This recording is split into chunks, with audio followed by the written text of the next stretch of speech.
Hello everyone, आज date है 26 जून और द हिंदू न्यूज एनालिसिस में आपका स्वागत है। इस वीडियो में हम द हिंदू की इंपॉर्टेंट न्यूज़ को एग्जाम के पॉइंट ऑफ व्यू से डिस्कस करेंगे।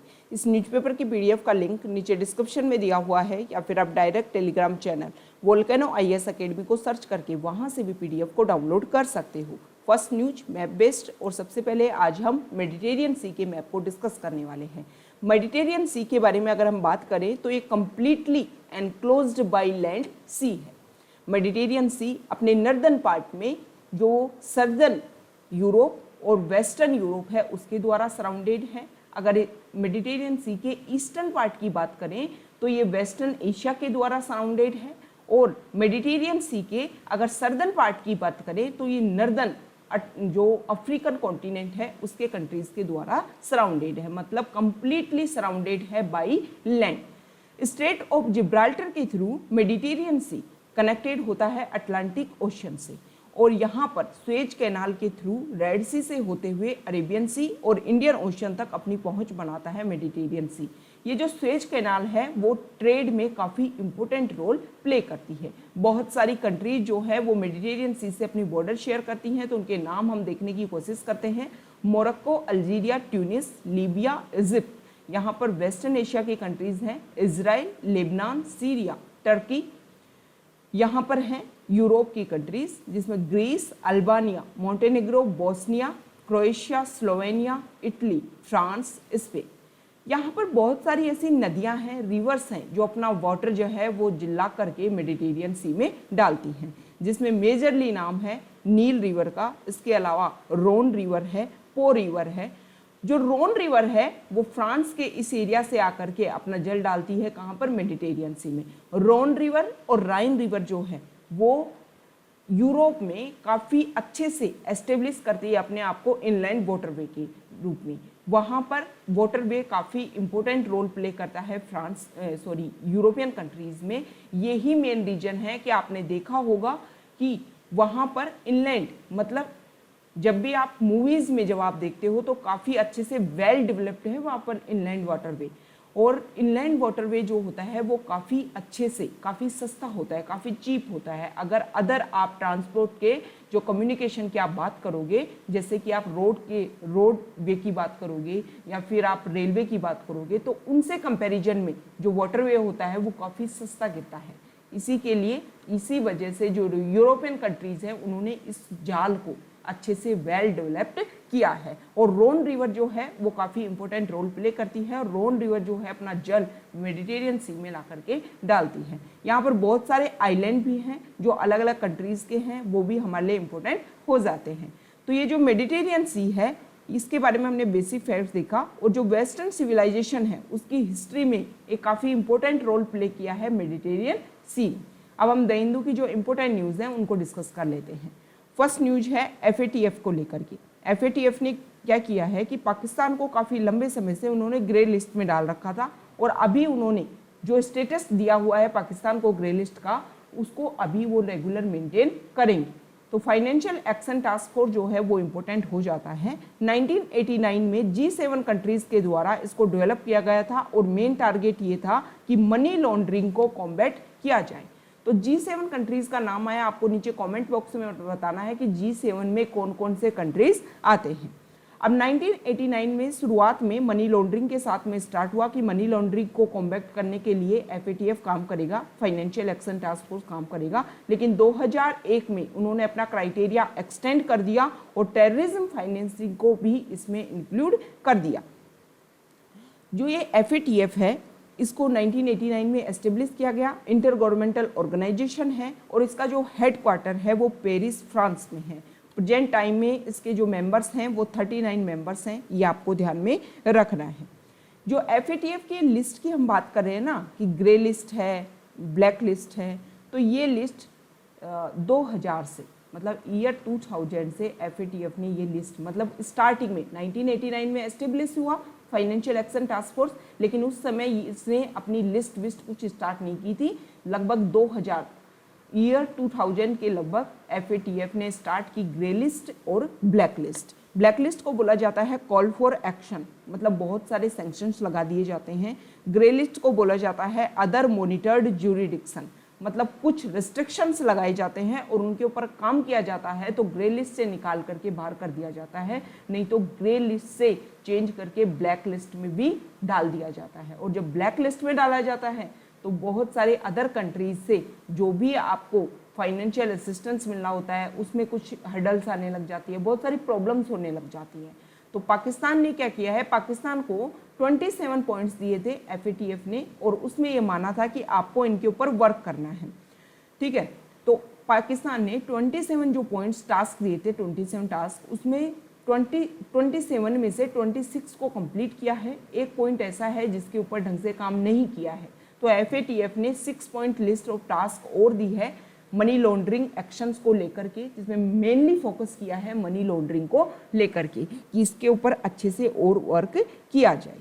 देखो आप यहाँ पर देख रहे होगी कि FATF की प्लेनरी सेशन जो है वो हुआ। तो ये प्लेनरी सेशन क्या होता है, FATF प्लेनरी जो होता है वो FATF की डिसीजन मेकिंग बॉडी है और ये साल में 3 बार इसकी मीटिंग होती है, ठीक है।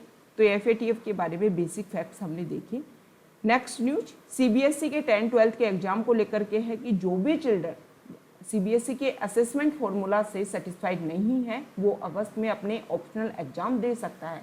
सबके ऊपर कंपलसरी नहीं है, सब बाध्य नहीं है। जिनको ये लगता है कि CBSE ने उनके जो नंबर्स हैं वो अच्छे से नहीं दिए तो वो रिटन एग्जाम्स दे सकते हैं अगस्त में। नेक्स्ट न्यूज यहाँ देखो, अगले साल 2022 में इंडिया जो है वो अपनी 75 ईयर्स ऑफ इंडिपेंडेंस को सेलिब्रेट करेगा। तो उसी साल हमारे इंडिया का फर्स्ट इंडिजिनस एयरक्राफ्ट कैरियर को भी बिल्ड किया जा रहा है कोचीन शिपयार्ड के द्वारा और इसको हम हमारा जो नेवल फ्लीट है उसमें शामिल करेंगे। मतलब इंडिया के द्वारा खुद के द्वारा डेवलप किया गया है जो उसको नेवी में समर्पित किया जाएगा। नेक्स्ट न्यूज देखो, पाकिस्तान वाली न्यूज़ अभी हमने डिस्कस की कि FATF ने उनको ग्रे लिस्ट में डाले रखा है। तो पाकिस्तान ने आरोप लगाया है इंडिया के ऊपर कि फाइनेंशियल एक्शन टास्क फोर्स एक ऑर्गेनाइजेशन था लेकिन इंडिया ने इसको पॉलिटिसाइज कर दिया है, इस प्रोसेस को पॉलिटिसाइज कर दिया है और उसी का नतीजा रहा कि जो पाकिस्तान है वो इस लिस्ट से बाहर नहीं निकल पाया।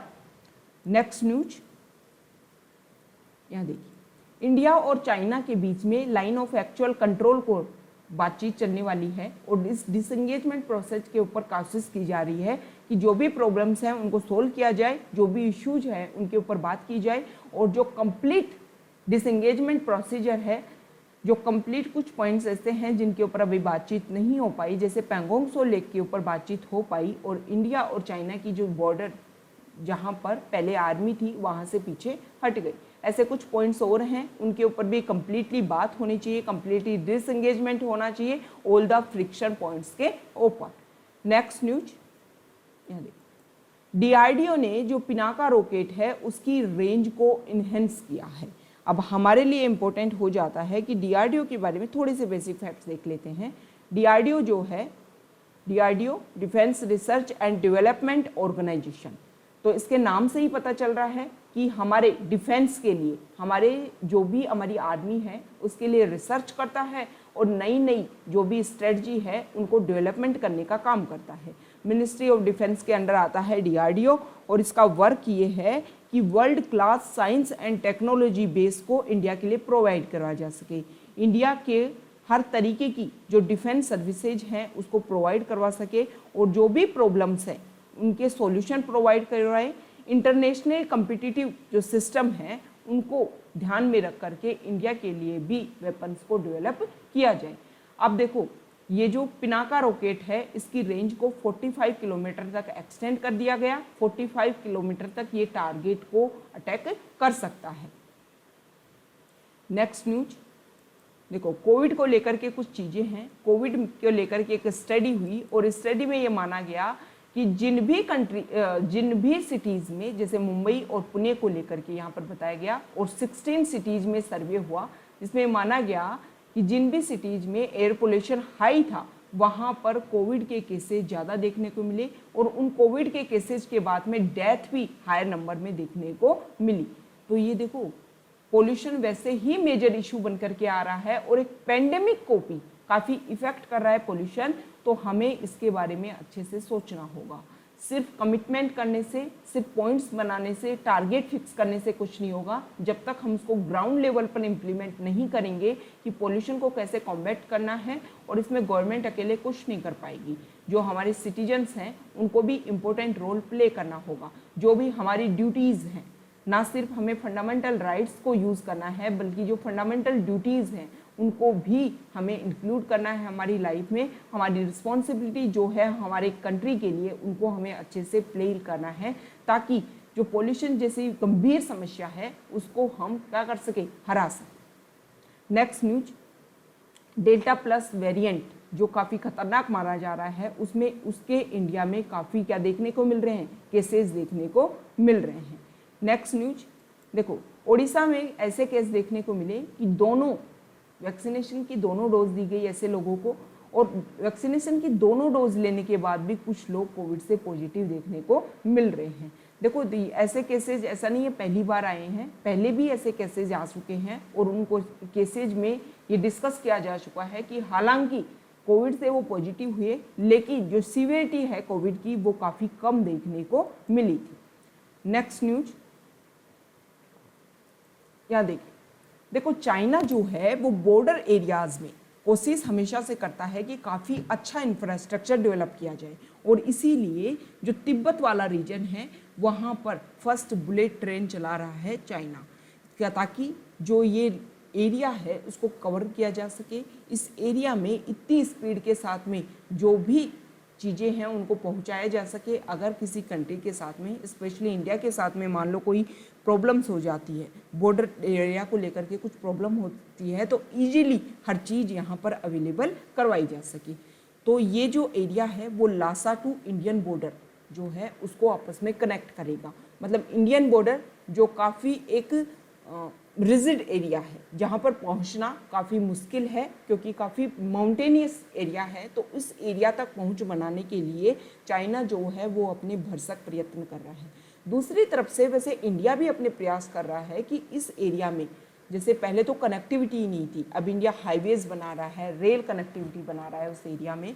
तो देखो ये सही है कि अपनी अपनी बॉर्डर को सिक्योर करना, लेकिन मेजर प्रॉब्लम क्या है कि जो हिमालयन वाला रीजन है वो काफ़ी एक तरीके से फ्रेजाइल रीजन है, मतलब एक्टिव रीजन है, और वहाँ पर वैसे ही काफ़ी प्रॉब्लम है। और अगर आप कंस्ट्रक्शन के लिए उस एरिया को डैमेज करोगे तो वो एरिया जो है वो काफ़ी और हद तक डैमेज हो पाएगा। तो हिमालयन रीजन जो काफ़ी रोल प्ले करता है क्लाइमेट को कंट्रोल करने के लिए, हमारी बायोडाइवर्सिटी को कंट्रोल करने के लिए, अगर उसको ख़त्म किया जाएगा तो एक तरीके से हम हमारी अर्थ को ख़त्म करने का प्रयास कर रहे हैं। तो ऐसा हो कि आपकी बॉर्डर जो है वो भी सिक्योर हो और जो आपका बायोडाइवर्सिटी है वो भी सिक्योर हो, इसके लिए इक्वली काम करना चाहिए। अब ऐसा नहीं है कि पहले तो आपने उसको ख़त्म कर दिया और फिर बाद में आप समिट ऑर्गेनाइजेशन करोगे कि ये समिट करो कि हिमालय को कैसे बचाया जाए। तो हिमालय को बचाने के लिए अभी ये है कि जो प्रॉब्लम्स आ रही है उनसे सीखा जाए। जैसे कि अभी हमने देखा कि पॉल्यूशन की वजह से कोविड के ज़्यादा इफेक्ट देखने को मिले, उसी तरीके से जब हिमालयन रीजन में प्रॉब्लम होगी तो उसके भी पॉजिटिव इफेक्ट देखने को मिलेंगे।